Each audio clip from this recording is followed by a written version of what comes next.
ഉമ്മിനോട് പറഞ്ഞാൽ എന്താണ്?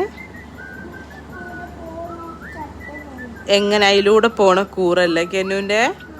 അത് ശരി, കെന്നുവിൻ്റെ കൂറ ചത്തുപോയല്ലേ? അത് കെന്നുവിൻ്റെ ആരേനി കൂറ? ഇതിൽ കൂടെ ഇങ്ങനെ പോയി കെന്നു കളിക്കുന്ന കൂറേനി.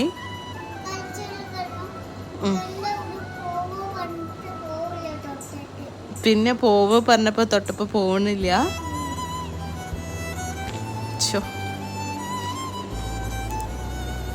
എന്നിട്ട് എന്തൊക്കെയാണ് സങ്കടം വരികയാണ്? കൂറ ചത്തു പോയിട്ടോ? അത് കെന്നുവിൻ്റെ ആരേനി കൂറ? കെന്നു നേരത്തെ പറഞ്ഞ കെന്നുവിൻ്റെ ഫേവറേറ്റ് കൂറേനിന്നോ? അത് ആരേനി കെന്നുവിൻ്റെ? ആരേനിമ്മ ഫേവറേറ്റ് കൂറേനി അല്ലേ?